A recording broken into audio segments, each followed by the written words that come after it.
Bien, el modo imperativo es un modo que involucra la voluntad. Entonces se usa principalmente para expresar mandatos. Mm, Muestra el intento que alguien tiene de ejercer su voluntad sobre otra persona. Esa es básicamente la idea del imperativo. Ahora, el imperativo no tiene primera persona. Eh, pa- esta, esta este mandato, esta orden en primera persona, se expresa por medio del subjuntivo. Ya lo habíamos visto, hay una función del subjuntivo, que es el subjuntivo. ¿Quién lo recuerda o lo tiene ahí en sus notas?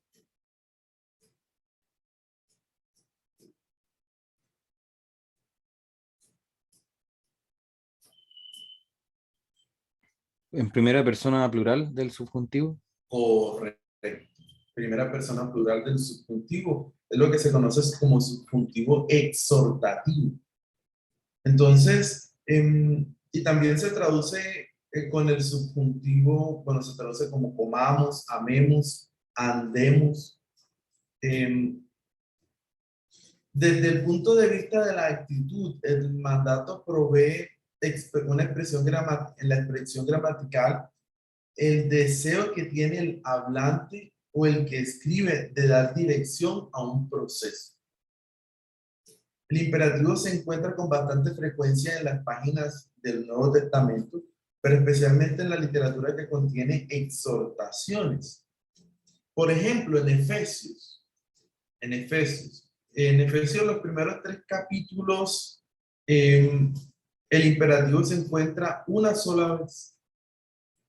Esa básicamente es la parte doctrinal del curso, perdón, de la carta.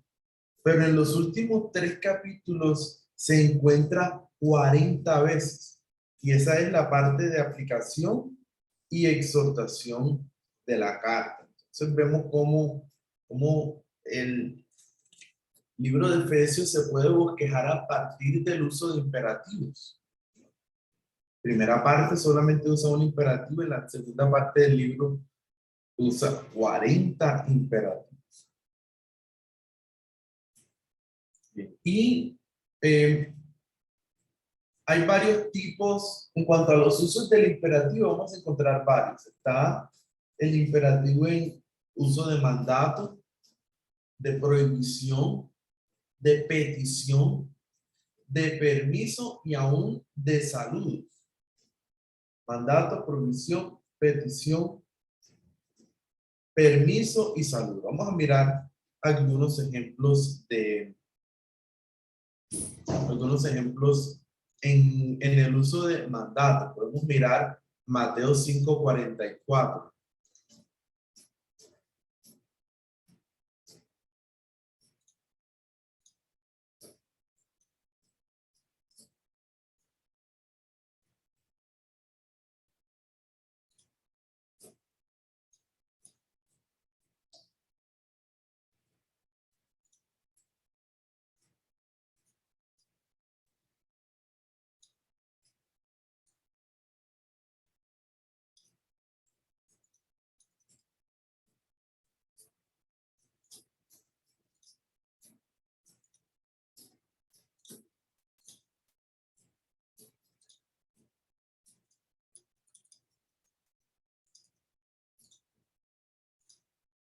Entonces, Mateo 5:44 dice: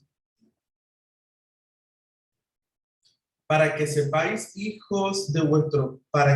seáis hijos de vuestro Padre que está en los cielos, porque Él hace salir su sol sobre malos y buenos, y llover sobre justos e injustos.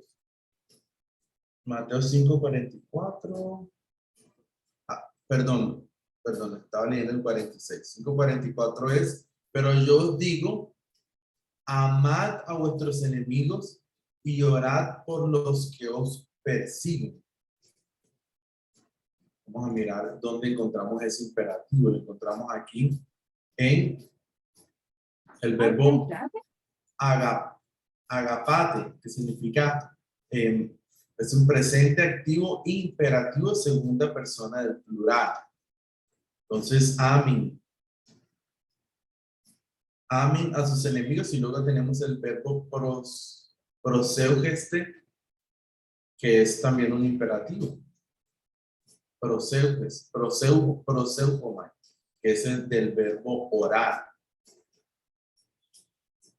Entonces vemos que ahí se está usando de la forma más sencilla y la que más la utilizamos, que es como mandato. Ahora, el tiempo aoristo es la manera más sencilla de expresar un mandato.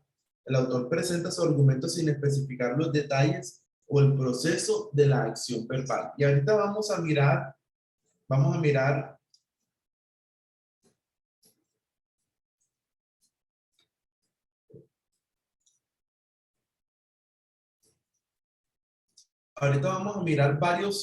cómo funcionan los tiempos verbales en el imperativo. ¿Cómo funcionan los tiempos verbales en el imperativo? Porque si bien ahorita, estos ahoritos que acabamos de ver, los ejemplos, perdón, estos imperativos que acabamos de ver, estos ejemplos son en presente, es decir, imperativo presente. Recuerden que el imperativo es un modo y es una característica de un verbo. El verbo tiene tiempo, voz, modo, son las tres características más importantes que debemos tener en cuenta. Puede estar en tiempo presente, modo aoristo, o modo imperativo, o tiempo aoristo, modo imperativo, etc. En este caso, eh, los, los eruditos van a decir que el tiempo aoristo es la forma más sencilla de expresar un mandato. Cuando se va a expresar un mandato, se puede usar en aoristo, aunque se puede encontrar también en presente.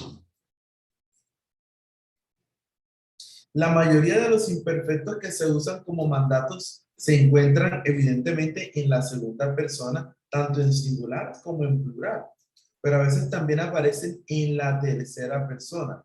En estos casos, para traducir el mandato, puede utilizarse la conjunción que, por ejemplo, en Marcos 8:34.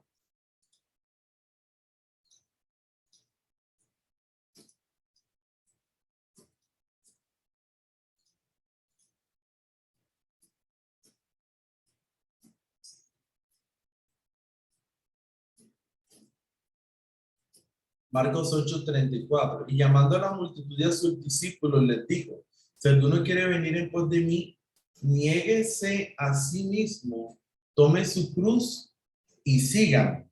Niéguese a sí mismo, tome su cruz y sígame. Ahí hay dos imperativos. Niéguese a sí mismo y tome su cruz. Vamos a mirarlos.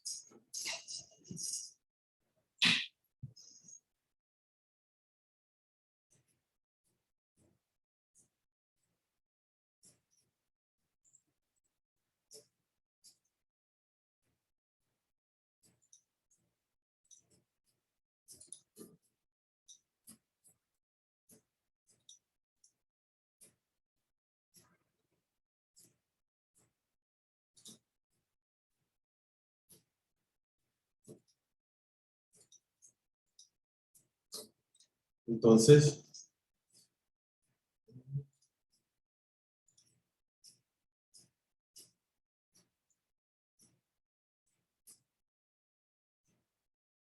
aquí tenemos un imperativo. Sí.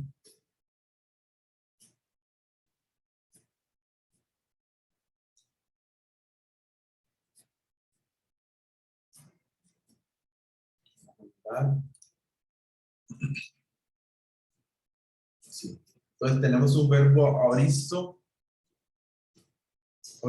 imperativo, y por acá vamos a tener que es el verbo como niéguese, niéguese a sí mismo, y por acá tenemos el otro.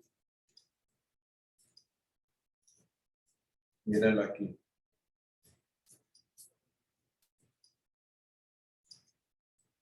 Que dice, tome la cruz. Tome la cruz.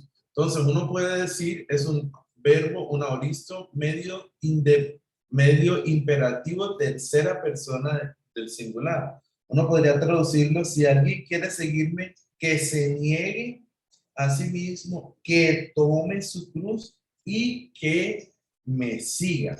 Son tres imperativos que hay aquí. Aquí está el otro.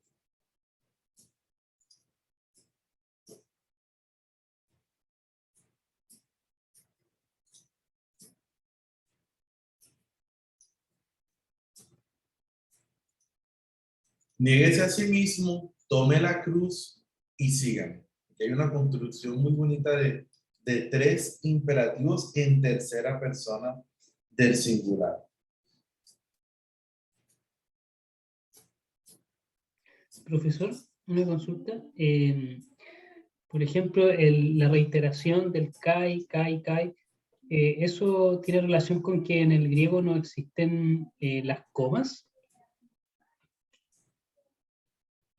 En el griego sí existen las comas. Perdón, pero por ejemplo no se usa para, por ejemplo, no dice nieguese a sí mismo, tome su cruz y sígame, como poniendo el i al final como lo hacemos No, en el no, español. no. Sí, sí es bueno notar eso.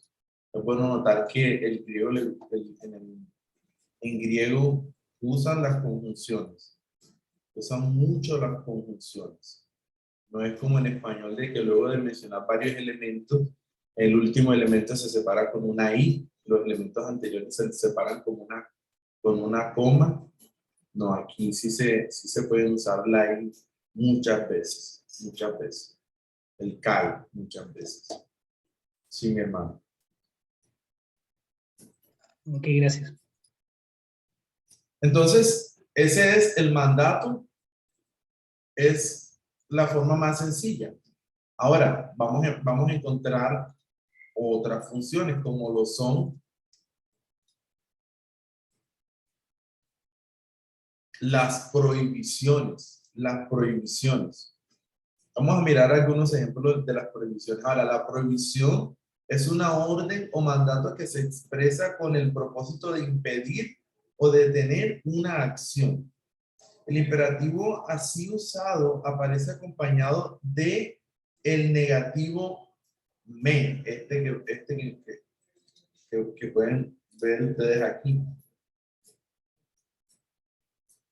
Me. O con una partícula compuesta con me, que sería me de. Sería así.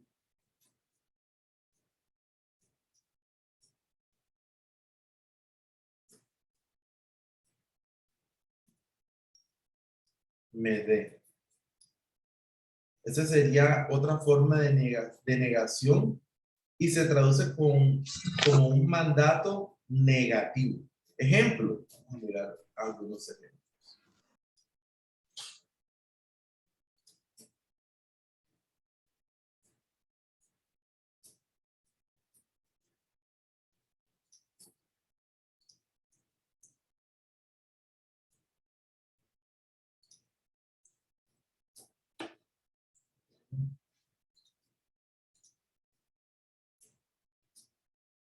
Juan 2:16. Juan 2:16.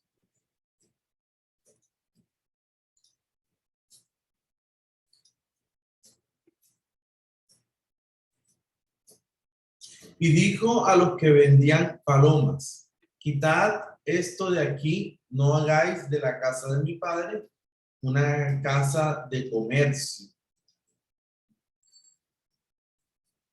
Una casa de comercio. Entonces tenemos el me poiete, que es el no hagan, que es la forma imperativa. Vamos a verlo acá en Logos Calogos. Juan 2:16.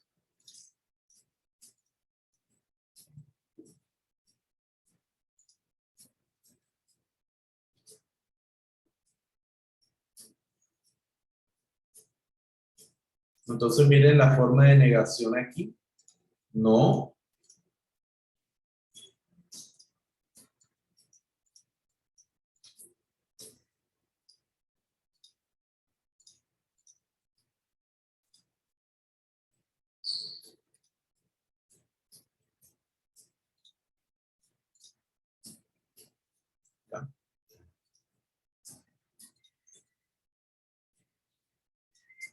No, aquí tenemos el verbo en imperativo. Sería verbo presente, activo, imperativo, segunda persona del plural. No hagan de la casa de mi padre una casa de comercio o una casa de mercado.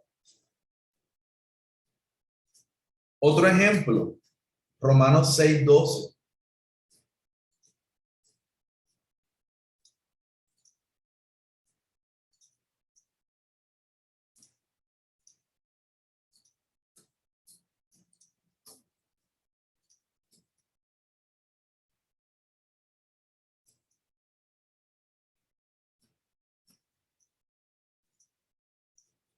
Romanos 6:12 dice, por tanto, no reine el pecado en vuestro cuerpo mortal para que no obedezcáis a sus lujurias. Vamos a ver la negación. Mirenla aquí. No, basileueto es un presente activo imperativo del verbo basileo, que significa reinar. Que el pecado no domine en su cuerpo con el fin de que obedezcan a los deseos del cuerpo, ni presente al pecado sus miembros como instrumentos de justicia en el versículo 13.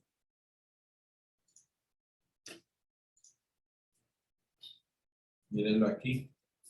Entonces miren la construcción esta. Mede paristánete. Aquí tenemos un verbo en presente activo imperativo. De paristemi, paristemi, la forma léxica. Ni presenten al pecado sus miembros como instrumentos de injusticia. Generalmente una prohibición se expresa a través del subjuntivo en aoristo y del imperativo en presente. Aquí estamos hablando de un imperativo en presente. La diferencia entre los dos tiempos en esta construcción es básicamente la misma que existe entre los dos tiempos con mandatos. Básicamente el tiempo verbal pasa a segundo plano, ya no se traduce dependiendo del tiempo verbal, como que esto pasa en presente, entonces es un mandato que está sucediendo o en ahorita como si fuera un mandato en el pasado, ¿no? La carga temporal pasa a segundo plano y prevalece el modo, en este caso es el modo imperativo.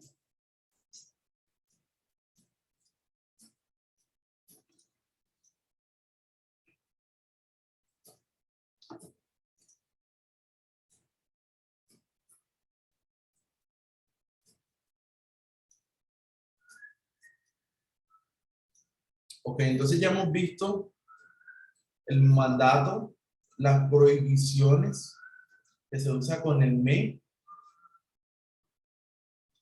Y ahora vamos a ver las peticiones, el uso del imperativo en las peticiones.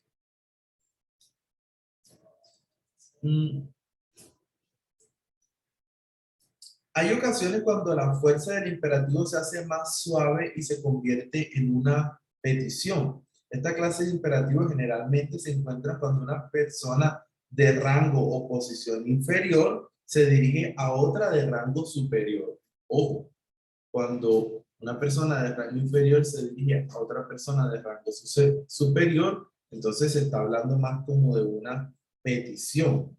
O sencillamente para mostrar respeto. Por ejemplo, cuando alguien se dirige a Dios en oración o cuando se dirige a un rey.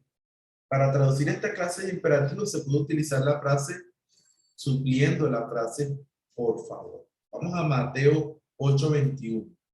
Mateo 8:21.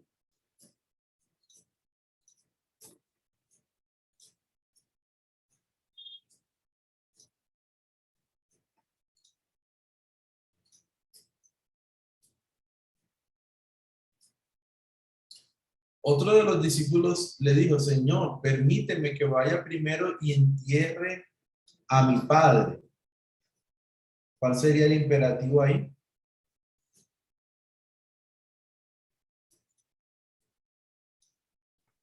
Permíteme.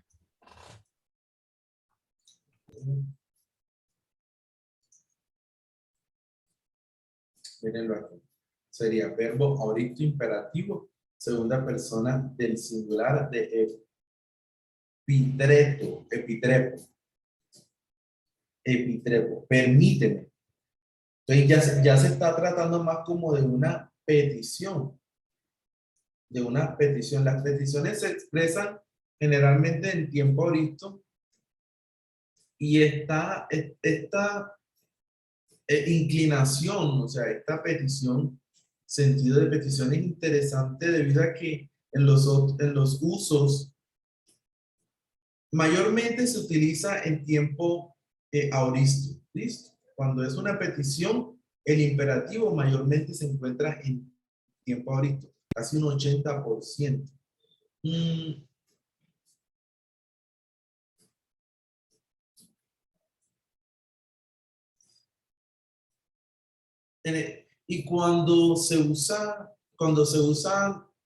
estamos hablando de que en auristo se encuentra el 80% de las veces, ¿cierto? Auristo imperativo.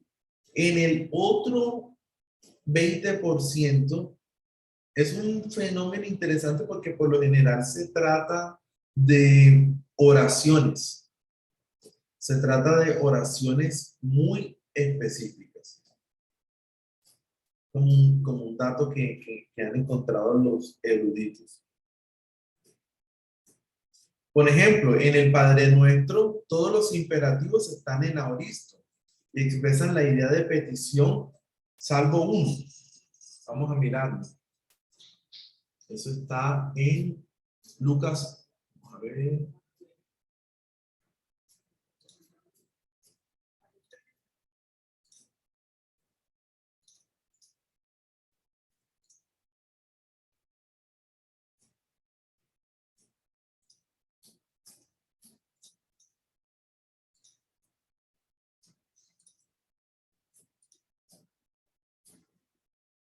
Dice Lucas 11:3 del verbo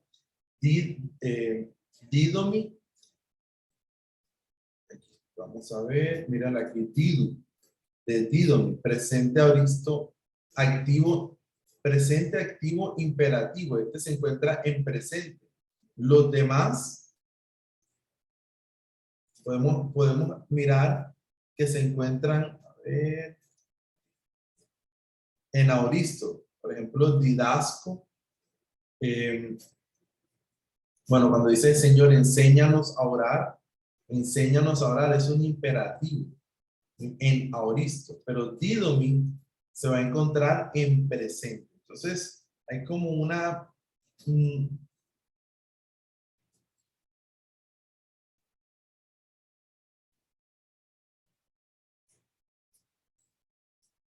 Este uso de didomi aquí en presente es diferente al uso de Mateo. Vamos a abrir otra pestaña acá y vamos a comparar. Mateo 6, versículo 11.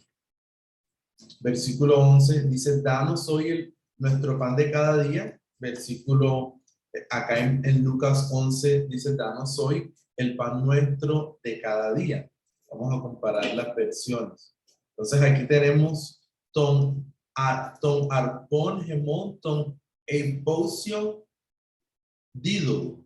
Vamos a ver qué aparece acá. Ton arpón gemón, ton eiposion 2 emin. Aquí está cambiando, es la misma frase, pero Lucas, el verbo danos, lo escribe en presente auristo imperativo. Pero Mateo, el verbo danos, lo escribe en auristo activo imperativo. Auristo activo imperativo. Parece una diferencia, podría decirse que casi no se nota o sin importancia, pero pienso que Lucas quiere destacar los detalles de la acción, es decir, el hecho de que Dios provee el pan día tras día y por eso utiliza el presente. en lugar de el aoristo. En el Padre Nuestro, todos los imperativos están en aoristo. Expresan la idea de petición. Expresan la idea de petición. Y hay una pequeña variación en Lucas. Este es un ejercicio, mis hermanos, que cuando estamos estudiando los sinópticos debemos notar. Siempre que nosotros estudiemos los sinópticos, hay que comparar el griego. Hay que comparar el griego. El relato de Lucas sobre Juan el Bautista es diferente al relato de Mateo sobre Juan el Bautista en el griego. Y el énfasis cambia muchísimo. Vamos a mirar, tomémonos unos minutos para mirar ese ejemplo.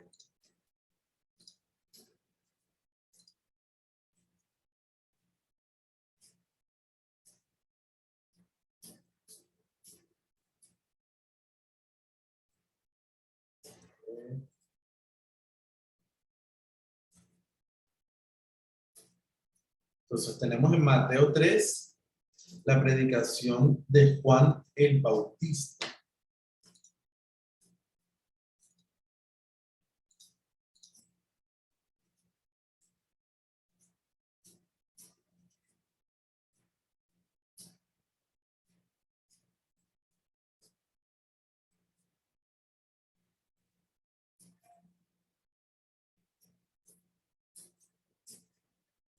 Tenemos un relato muy sencillo, por eso decía las multitudes que acudían, bueno, acá arriba dice, en el año 15, el imperio de Tiberio César, Poncio Pilato, gobernador de Judea, y Herodes, tetrarca de Galilea, y su hermano Felipe, tetrarca de la región de Ituria.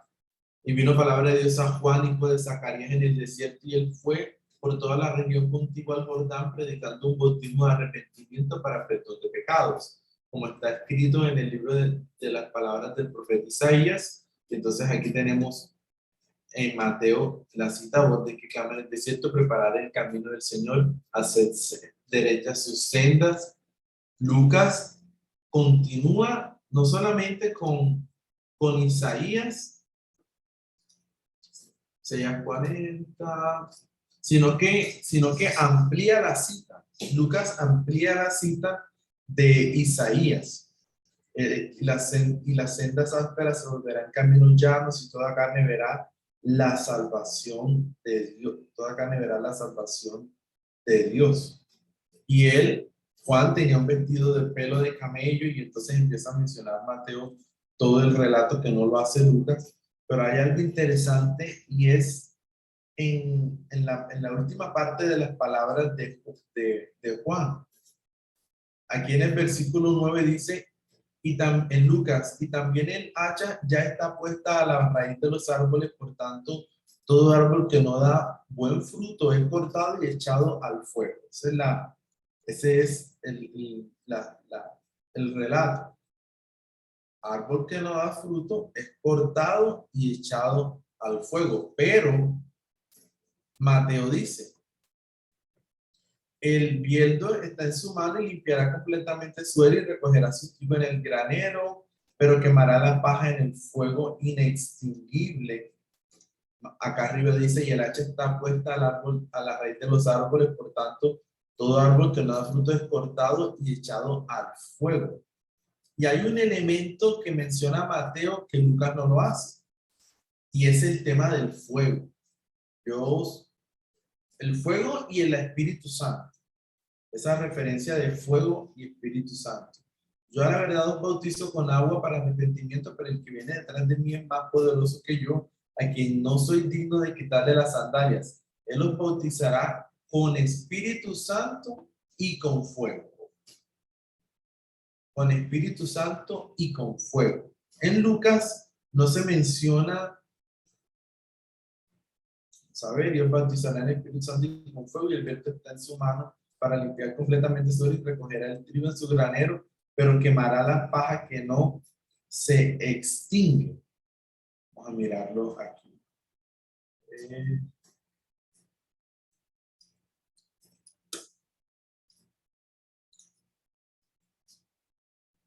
Está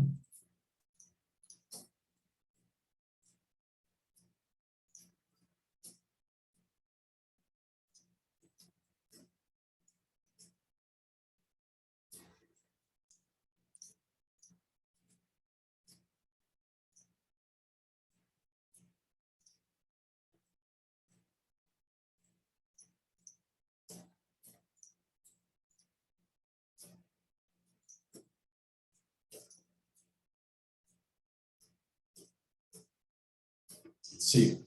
Entonces tenemos a Mateo, tenemos a Lucas y tenemos a Marcos, donde podemos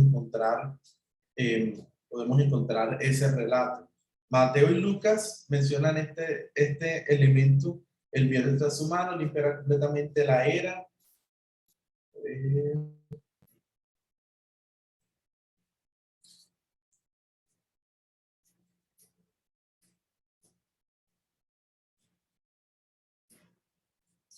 El hacha está puesta a la raíz de los árboles, por tanto todo árbol que no da buen fruto es cortado y echado al fuego. Este es el relato de Lucas. Acá está el relato de Mateo, y el hacha ya está a la puesta a la raíz de los árboles, y todo árbol que no da buen fruto es cortado y echado al fuego. Y vamos a ver qué dice Marcos.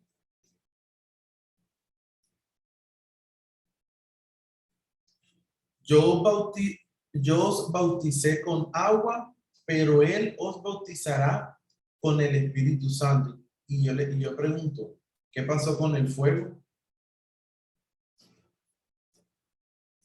¿Por qué Marcos no menciona la palabra, el relato del fuego?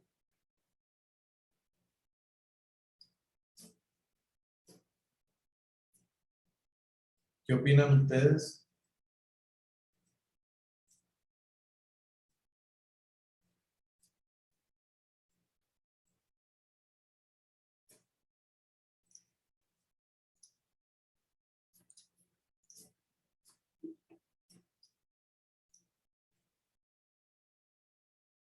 ¿Por qué Marcos no menciona el bautismo del Espíritu Santo del Espíritu Santo y fuego?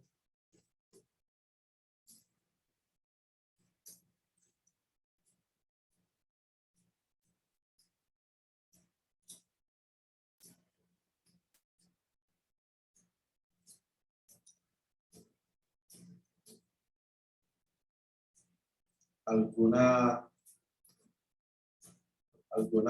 sugerencia?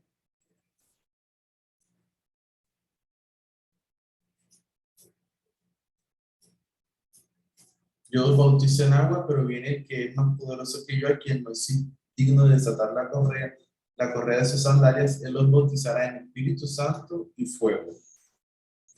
Lo dice Lucas. Mateo dice, yo a la verdad os bautizo con agua para el arrepentimiento, pero el que viene detrás de mí no soy digno de desatarle las sandalias. Él os bautizará con el Espíritu Santo y con fuego.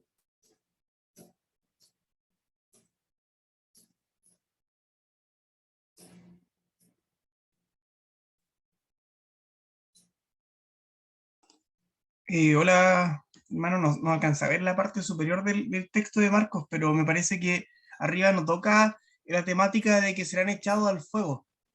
Por lo tanto, me parece que es como un sándwich literario, porque coloca el texto al medio de que él los va a bautizar en fuego, y tanto en Mateo como en Lucas vuelve a tocar después el tema de que el fuego va a ser inextinguible, los que van a ser echados, por así los réprobos. No sé, esa es mi teoría. Así es, mi hermano. Marcos carece completamente del elemento del fuego, no solo en el bautismo del Espíritu Santo y fuego, sino que en Mateo está usando un aspecto clave, que es el tema del hacha, la raíz de los árboles, el fruto, y todo buen árbol que no es cortado es echado al fuego.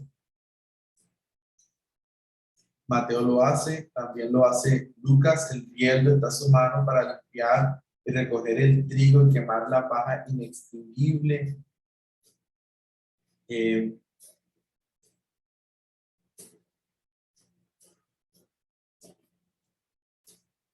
Y Marcos definitivamente no menciona nada, absolutamente nada. Evidentemente hay un tema de base, y son los tipos de relatos o los tipos de autores. Marcos Marcos parece ser que él no se apoyó en otras fuentes. Parece ser que el relato de Marcos evidentemente es más corto, más sencillo. Lucas, él mismo menciona que ha recolectado todos los testimonios y ha armado el documento. Mateo también, no, tiene un relato bastante completo. Uno podría, a partir de esta observación, decir que el relato de Lucas fue de los el relato de Marcos fue de los primeros en escribirse. El relato de Marcos pudo haberse escribido antes que los demás relatos. Podríamos decir que Lucas copió a Mateo. Podríamos decir que Lucas copió a Mateo.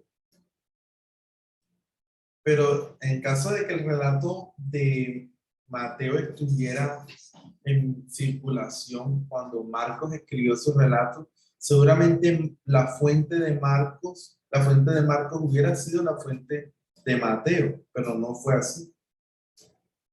Y ya estamos hablando en cómo se están construyendo los relatos, ¿no? ¿Cuáles son las intenciones de los autores al armar el relato? ¿Qué aspectos incluyeron y qué aspectos no? Hay algo también interesante, es que la forma de Marcos, el griego de Marcos, es un griego muy sencillo. Las construcciones gramaticales de Marcos son atípicas. Podría decirse que él no era muy letrado. Es como cuando alguien, uno de ustedes escribe un ensayo, mejor dicho, con una construcción espectacular, uno dice, esta persona ha tenido estudios, se ha formado, pero quizá hay algunos de ustedes que escribieron un ensayo muy básico, quizá carente de una buena estructura. Uno puede decir, bueno, pues unos tienen más formación que otros, aún en investigación. Unos tienen más citas bibliográficas que otros. Probablemente el relato de Marcos es más sencillo, es resumido, a diferencia de relatos más formados, establecidos como el de Mateo y el de Lucas. Esos son aspectos que uno nota al comparar los textos, ¿no? Cuando va a hacer una exposición de los sinópticos, una predicación de sinópticos, en definitiva debe comparar los tres elementos.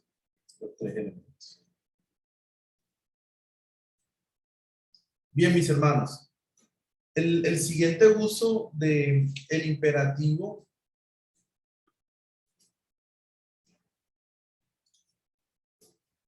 es el de permiso.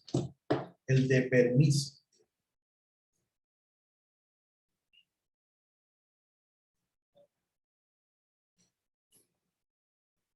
A veces el imperativo se usa en el Nuevo Testamento para dar consentimiento, licencia o permiso a una petición o solicitud. Vamos a Juan 19:6. Vamos a Juan 19:6.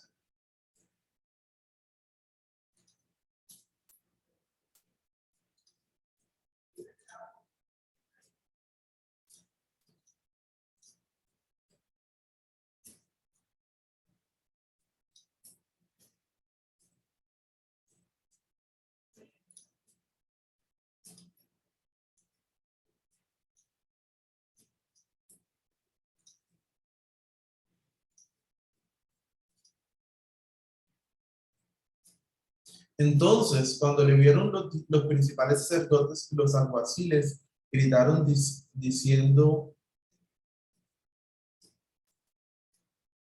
Juan 19:6,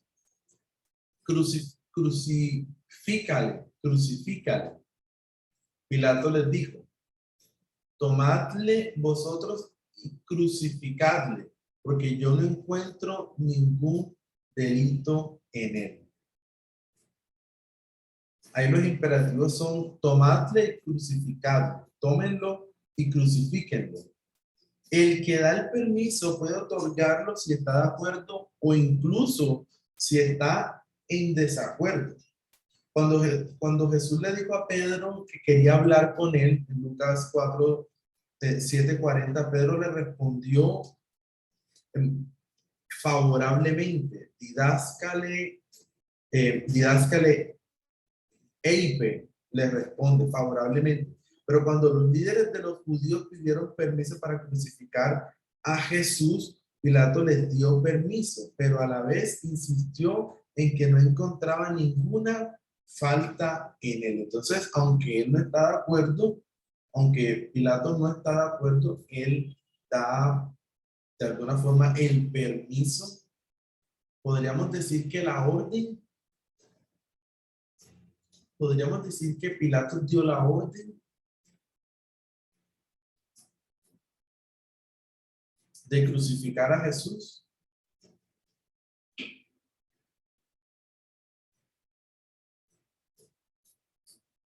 O un permiso.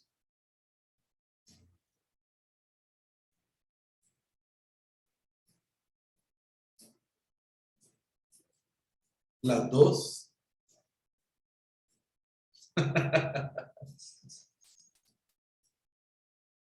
Como una concesión. Correcto. Bueno, entonces sería una concesión como una orden, ¿no? Lo que quiero que noten es la ambigüedad, ¿no? Es decir, el uso. Ahora, no hay una prueba morfológica para determinar cuándo un imperativo es un permiso o una prohibición o un mandato. No lo hay. Ya es un tema exegético, un tema un tema hermenéutico de cómo se entiende la categoría gramatical, cómo se entiende la característica sintáctica, el imperativo, cómo lo entendemos, como una orden o como un permiso. Y bueno, hay casos especiales donde se utiliza como saludo. Por ejemplo, el verbo jairo, que se utiliza en el Nuevo Testamento, se traduce como salud. Vamos a Mateo 26:49.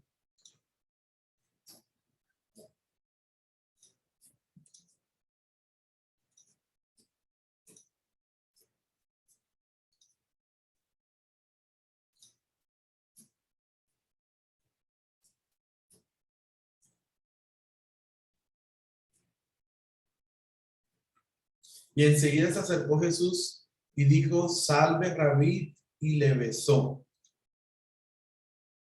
Tenemos entonces aquí la frase Jaire. Jaire es presente activo imperativo de Jairo, como alegrarse. Alegrarse. Esta versión la va a traducir como salve, pero es un saludo, es un imperativo, pero a la vez es un saludo.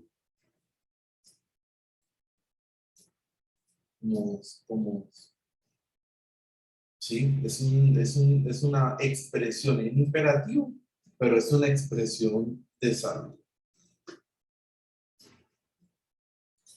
Ahora, ya hemos mencionado algunos aspectos, cómo se usan cuáles son los diferentes usos del tiempo, del imperativo, pero también tenemos que mirar cómo se usa el imperativo en los diferentes tiempos verbales, aunque creo que ya hemos mencionado varios aspectos de eso, tengo algunas observaciones aquí. Por ejemplo, cuando se utiliza el tiempo imperativo, perdón, el tiempo aoristo en modo imperativo, tiende a expresar una acción. Cuando se usa el modo aoristo en imperativo. Es lo mismo para el infinitivo y subjuntivo. El aoristo, cuando se usa en el infinitivo, subjuntivo o imperativo, se utiliza más como para expresar una acción. cuando se usa el presente, muchas veces se hace con el sentido de, eh, el autor utiliza el presente con el imperativo cuando quiere llamar la atención a los detalles o al proceso de la acción. Por ejemplo, en Mateo 5:44 dice, pero les digo, amen a sus enemigos y oren por los que persiguen. Amen a sus enemigos y oren por los que los persiguen. Está hablando más como en amen, está intentando mostrar como el desarrollo de la acción. Es decir, es un proceso, se muestra la acción en un proceso. Hay que amar a los enemigos. Y cuando se utiliza el perfecto, por lo general son razones gramaticales y léxicas. Gramaticales y léxicas. Sí, serían como algunas observaciones al respecto. Los estudiantes de griego por lo general cometen un grave error y es empezar a interpretar en el imperativo el tiempo verbal. Ah, pero como está en auristo, entonces este imperativo significa esto, como este imperativo está en presente. Y intentamos como interpretar el imperativo de acuerdo al tiempo verbal, y ese es un error. No podemos interpretar el imperativo, ni el participio, ni el subjuntivo, ni el infinitivo a partir del tiempo verbal. Eso se hace solamente en el modo indicativo. Para que tengan claro eso. Si tienen un tiempo verbal y está en infinitivo, pero entonces esta acción en aoristo quiere decir, no, es un infinitivo. Un aoristo infinitivo es un infinitivo. Un presente infinitivo es un infinitivo. Un presente aoristo o un presente imperativo o un aoristo imperativo sigue siendo un imperativo. Para dejar claro eso, mis hermanos. ¿Alguna pregunta?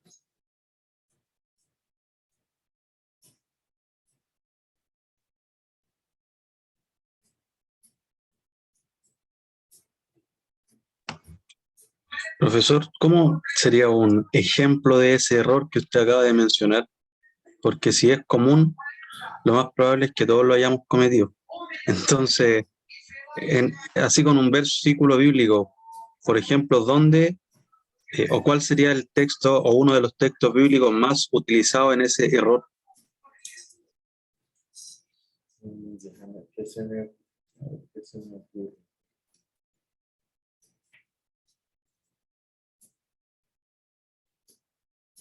A ver si encuentro uno.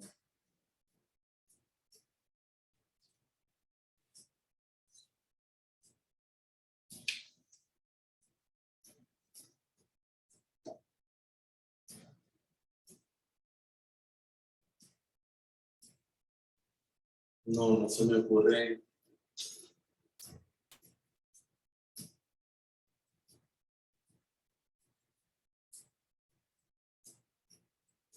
No se me viene nada a la cabeza en estos momentos.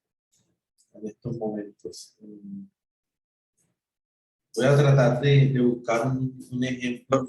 Profesor, por ejemplo, el de la Gran Comisión puede ser mal utilizado en ciertas ocasiones. El id por todo el mundo, ¿o no? Vamos a mirarlo. Mateo 28. Mateo 28 o Marcos 16.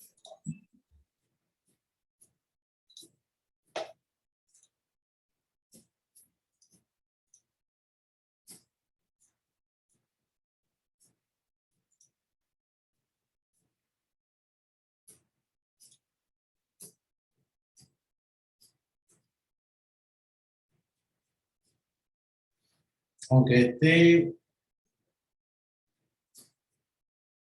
no se trata tanto de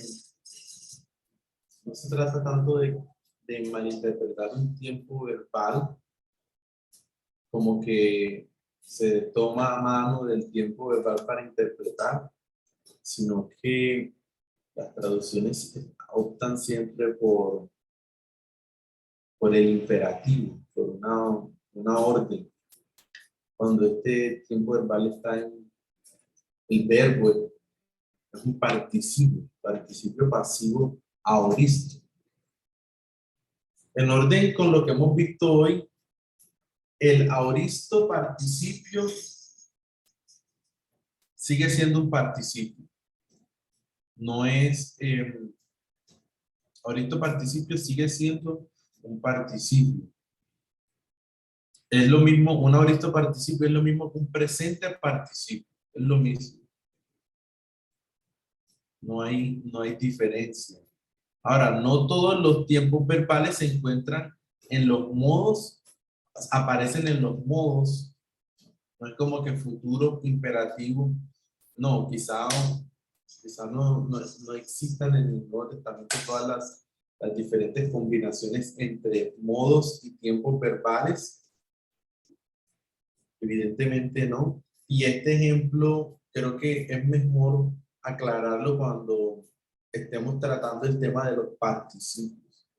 El tema de los diferentes usos que tiene un participio. Podríamos encontrar un mejor ejemplo de malinterpretación de un tiempo verbal. Podríamos buscarlo, ¿listo? Profesor, Sí. es que hay uno que me ha causado dudas porque Reina Valera lo traduce de una forma y las otras versiones en general lo traducen de otra, que es Juan 5:39, cuando dice Reina Valera, escudriñad las escrituras, y la otra versión dice escudriñáis las escrituras. Pero veo que el SBL y el Nestlé Aland tienen la misma palabra. O sea, no es que sea como de variante textual, sino que de diferente decisión de traducción.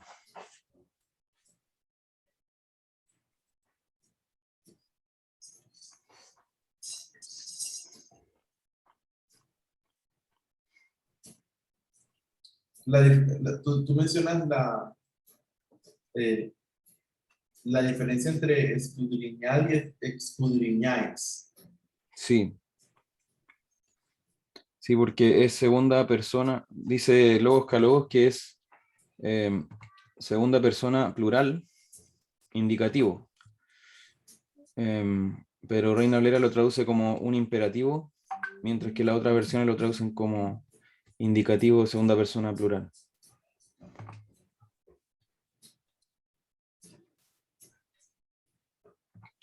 Y en la misma palabra Sí. era unate.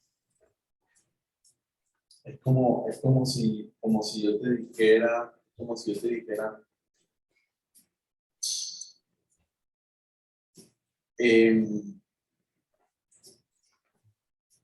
estudias para el examen porque si no lo pierdes.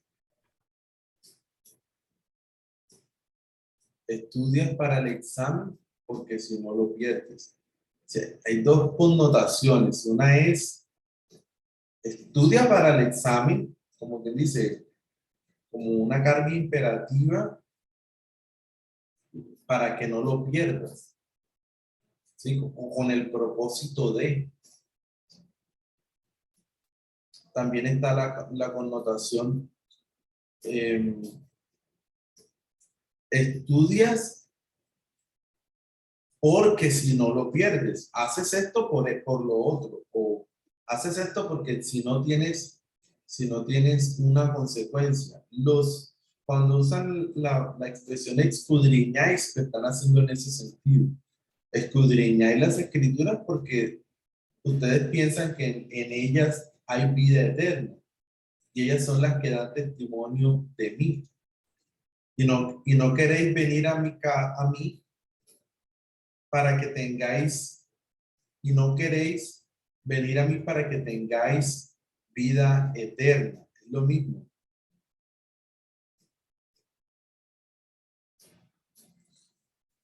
Es un tema de el queráis o examináis, lo que está evadiendo es la intención del imperativo. Examináis o queréis no está, esa expresión examináis no está en imperativo, a diferencia de la traducción examinar las escrituras o sí, examinar las escrituras. Es interesante, es interesante. Ahora, ¿hay alguna categoría, hay algún uso del presente para hablar imperativos? En presente se puede dar un imperativo.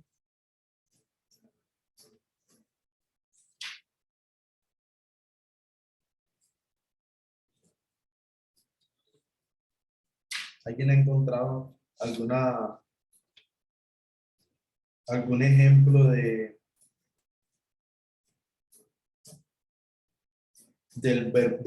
tiempo presente con un uso imperativo?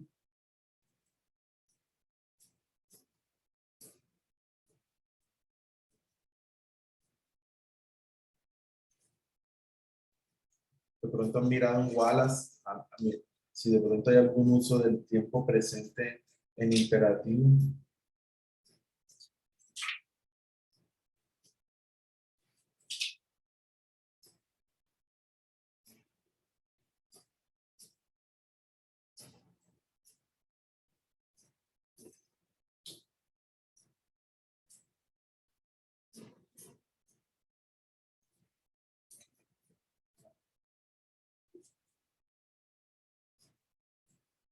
¿No? Hermano Cristian, Sí, mi hermano. me parece que Romanos capítulo 6, versículo del 12 al 14, ahí hay en el versículo 12 va a ser exacto, me parece que hay un imperativo ahí, porque yo estaba analizando ese versículo el otro día. Sí, mi hermano. Ese es un ejemplo. Creo que mencionamos ese ejemplo cuando dicen no reine el pecado para que no obedezcáis a la lujuria ni presentéis. Este es un ejemplo del imperativo con el uso, la negación me. Imperativo, presente imperativo con me. Ya es más como una orden.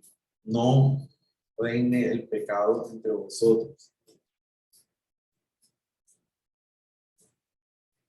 Ni presentéis los miembros de vuestro cuerpo al pecado como instrumento de iniquidad, sino presentaos vosotros mismos a Dios como vivos entre los muertos. Sí, ese es un Pastor, uso imperativo. Pastor, disculpe. Sí, Y Lucas 22:19, ¿puede ser un ejemplo? Cuando dice, haced esto en memoria de mí.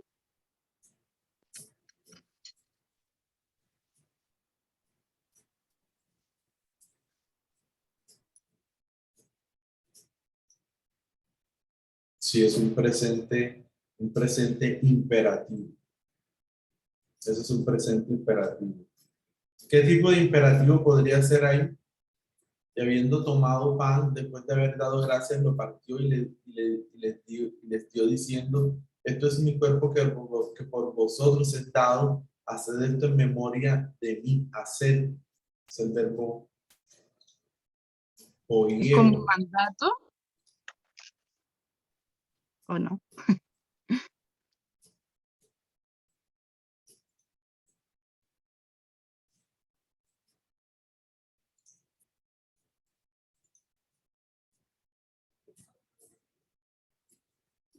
Sí, yo pienso que es un mandato. Pienso que es un mandato. Mírenlo aquí. Presente activo imperativo.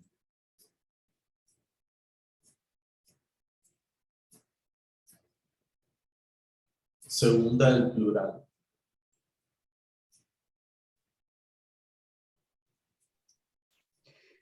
Profesor, mi hermano. en Marcos capítulo 1:15, cuando habla de el tiempo se ha cumplido y el reino de Dios se ha acercado, arrepentidos y creed. Creed o estén confiando está en un activo imperativo. Sí, presente activo imperativo. Metanoieo.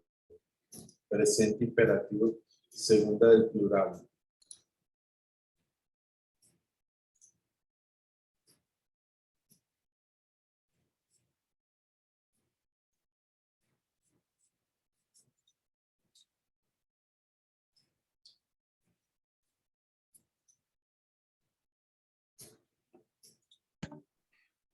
Profesor, Sí, y primera de Corintios 7:9, ese es el típico cásense.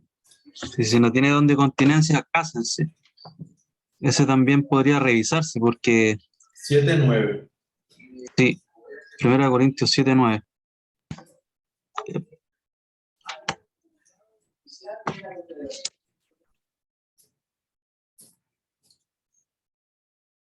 Si es un ahorita imperativo, gameo. Ahorita imperativo. Tercera del plural. Ese es uno de los ejemplos para decir, para traducirlo con la palabra que se casen. Que se casen.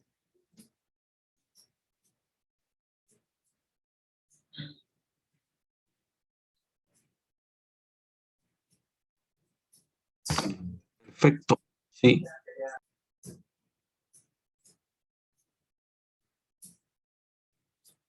En el presente, sí hay un imperativo, mis hermanos. Si hay un imperativo, todos los mandamientos en la Septuaginta, no matarás, no robarás, todos están en presente, en griego de la Septuaginta. Pero utilizan la palabra no, no, el negativo no. Y en futuro, perdón, presente no, en futuro. Esa es otra forma de negación en futuro, de no matará, con la forma de negación no. Todavía estoy intentando recordar un ejemplo de un imperativo que sea en presente, no modo imperativo, o sea, modo indicativo, que esté en modo presente indicativo, pero que su carga interpretativa sea una orden,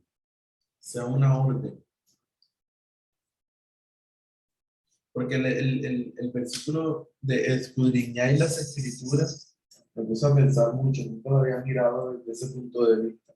Es un presente indicativo, ¿cierto? Me recuerda el versículo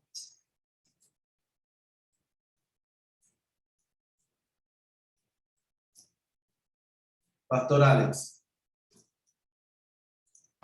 Perdón, Juan 5:39.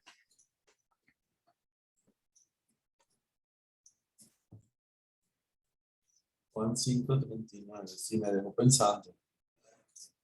Examináis las escrituras porque vosotros pensáis que en ellas tenéis vida eterna. Es interesante porque el traductor de la Biblia de las Américas no se compromete con el imperativo al traducirlo como escudriñáis. Esa es la forma de conjugar el verbo en segunda persona del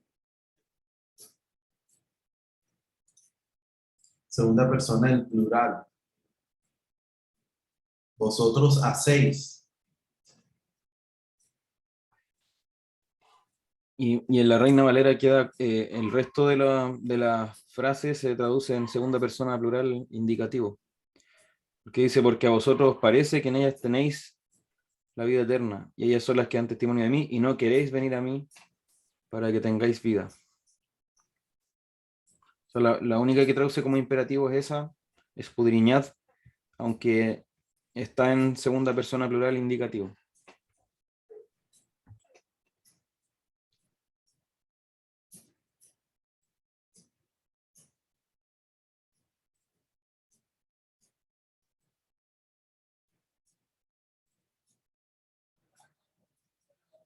Buen ejemplo, ese es tu texto de exégesis, mi hermano. No, no, lo que pasa es que me ha dejado siempre la duda de por qué en una lo traducen como imperativo y en otras no. En definitiva, morfológicamente no es un imperativo. No es un imperativo. Ahora, en segunda del plural, obviamente, pues segunda del plural es cuando comúnmente se usaría el imperativo. Pero si te das cuenta que la Reina Valera tiene un sesgo, y la Biblia de las Américas intenta no comprometerse, como que los traductores dijeron, no participemos en esta discusión y traduzcamos eso como presente.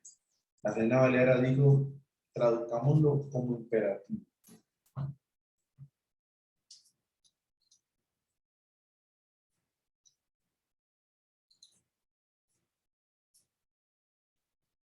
Y lo pone como nota al pie de las Américas, Sí. la alternativa.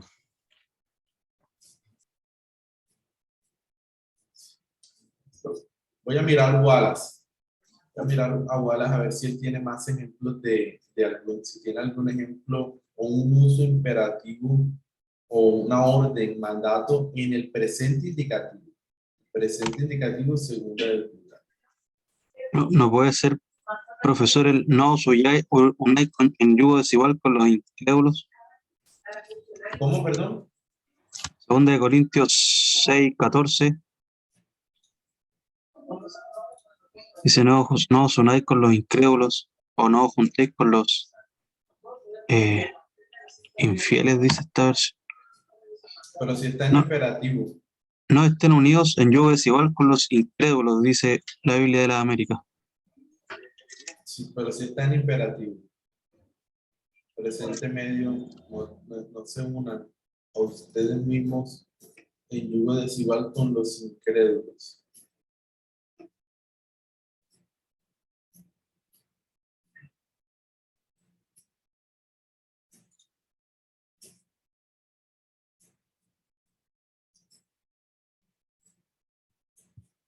Miren, en el 7.1 hay un ejemplo de imperativo cuando se dan abristos subjuntivos. ¿Sí están viendo? Aquí lo traducen como limpiémonos de toda inmundicia. Entonces, arriba sí está dando una orden. No estéis unidos en yugos desiguales. Eso sí es el imperativo. Es un imperativo clásico. O sea, el me, que es la forma de negación que se utiliza para el imperativo, pero luego, más abajo, ya no usa imperativo, sino que ya lo usa en subjuntivo primera persona del subjuntivo primera persona del plural. Ya es más una función exhortativa más que orden. Hay una diferencia entre orden y exhortación, entre mandato y exhortación.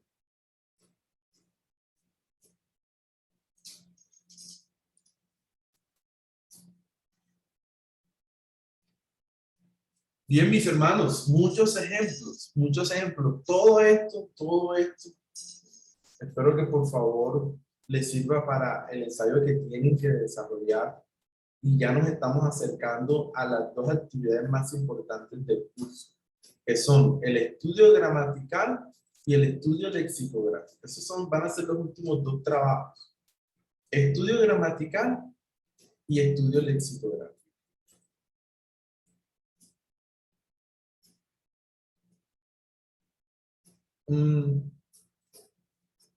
Para el día de hoy teníamos pendiente escoger un aspecto histórico, sociológico, teológico. ¿Cómo les fue con eso? ¿Ya tienen uno seleccionado para estudiar? ¿Ya lo hicieron? ¿Lo están haciendo? Ese nos dijo que fuera para el lunes. Para el lunes, perdón, sí, así Sí. es. Para el lunes. ¿Ya alguien ha escogido qué tema va a investigar? Que se puede continuar con la misma pericopa que uno estaba desarrollando, ¿cierto? Todos los trabajos deben ser sobre la misma película. Por ejemplo, yo estaba trabajando en la parábola del grano de mostaza y pensaba explicar el significado de las parábolas para la audiencia original, por qué se utilizaban las parábolas. O estaba también pensando en el reino, qué entendían la audiencia original por el reino de Dios, qué ellos veían por el reino. Entonces, estaba entre esas dos temáticas. Creo que la parábola es un tema más cultural y el reino sería algo más teológico. Creo. Interesante. Pero entre esto. Muy interesante, mi hermano. Un estudio sobre el uso de las parábolas y la aplicación, aplicación de las palabras en parábolas, el recurso retórico utilizado por Jesús, y si ese recurso retórico se utilizaba en el contexto. Una de tus preguntas en la lista de aspectos a investigar es esa. ¿Qué rol cumplían las parábolas para los judíos? Sí, justamente. La agricultura en Israel es interesante. El reino de los cielos también. Sí, justamente la agricultura igual lo había pensado porque como justo toda esta sección utiliza parábolas y por lo general van relacionadas con la agricultura, me imagino que tenía una carga conceptual muy fuerte para los judíos de esa época, entonces igual ahí estaba tratando de sintetizar y por eso me inclina más por la parábola en sí, más que por otra temática. Ahora, este trabajo es para que me presenten un estudio formal sobre un aspecto, pero no quiere decir que no deban investigar sobre los otros aspectos. Entonces mi hermano debe igual investigar acerca del reino de los cielos, no para entregármelo, sino para el trabajo final. Pero lo que sí me deben entregar, en este caso, es el estudio de las parábolas, el rol que cumplían y su funcionalidad, me parece muy interesante.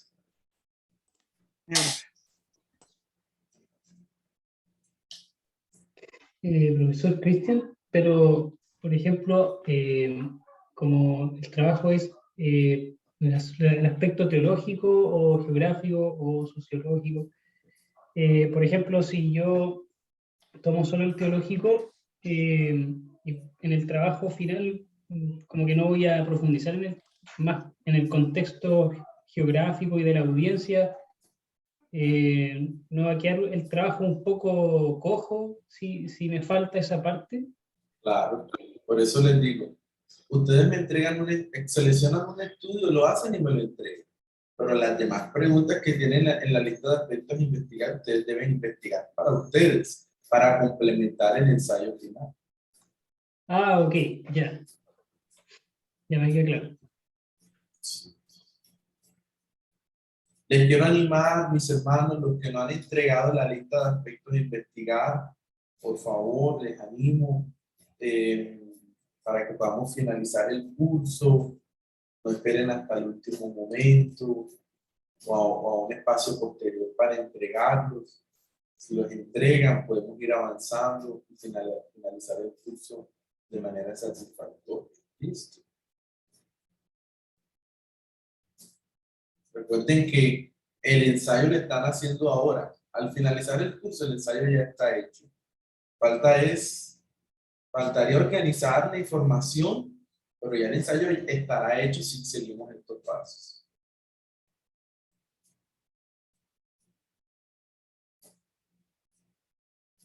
Bien, mis hermanos, que tengan muy buena noche. Recuerden que siempre hay más que aprender. Lo que yo les doy son unos aspectos generales. Siempre hay más que aprender. Entonces, tengan eso en cuenta, mis hermanos. Que el Señor les bendiga. Que tengan buena noche.